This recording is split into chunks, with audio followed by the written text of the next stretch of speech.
You want to win an argument with a woman, but can't. There is a reason you can't, it's because your emotions overtake your logic. In this video I will teach you how to defeat love and emotions with logic. Case in point. Do you want to win arguments against your wife, sister or mother when they start getting emotional and irrational? I'm gonna show you how in this video.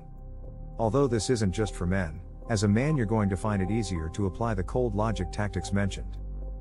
This is also for women who have their own man that doesn't practice logic and can lose arguments easily.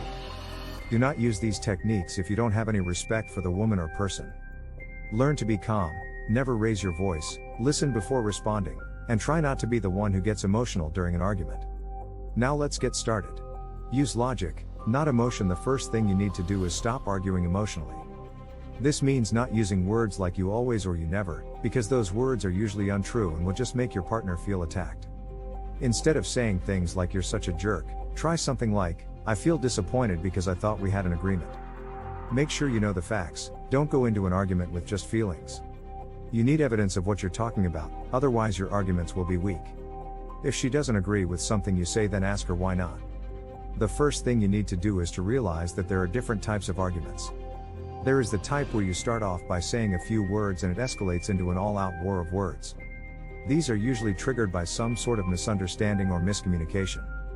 The second type is where someone has a problem with something and they just want help from you, but instead you get defensive and start arguing back at them without even knowing what the issue is about.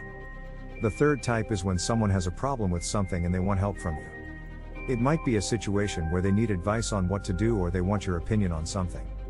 In these cases, it's important not to get defensive right off the bat. Instead, listen carefully and ask questions as needed for clarification. Number one fact is emotions oftentimes get in the way of logic. This is not always a bad thing, but it can really hurt people like me who are very analytical in nature and will always go with a rational decision. For example, my wife is very emotional.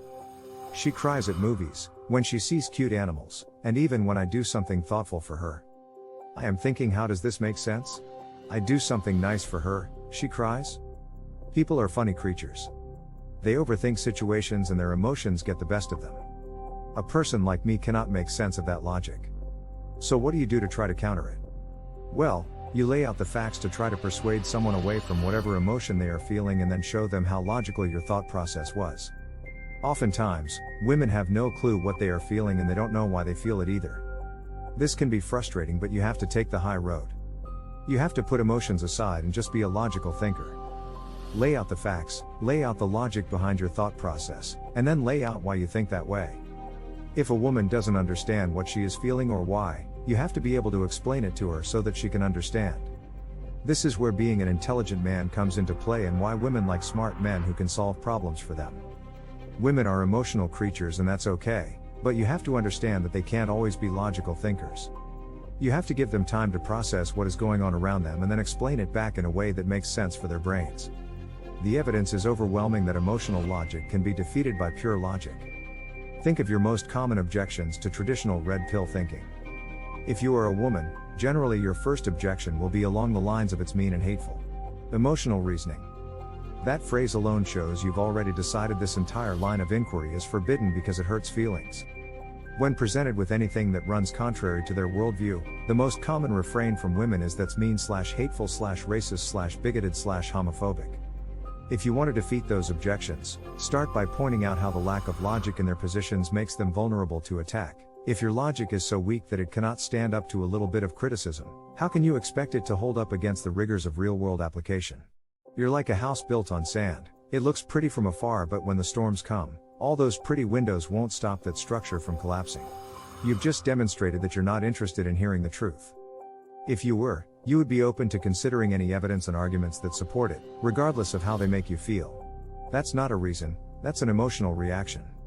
I'm trying to understand what you really mean by mean and hateful, so if you could explain your position in terms of logic instead of just labeling it with a feeling word.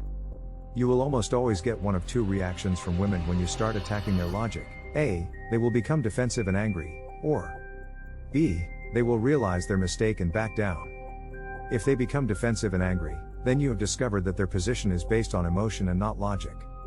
If it is based on emotion, then it will be more difficult for them to reason with you because emotions cloud judgment and reasoning. In this case, The best thing to do is to simply walk away from that conversation as quickly as possible. If they back down, then you have exposed an underlying assumption in their argument. Please like, comment and subscribe for more videos like this.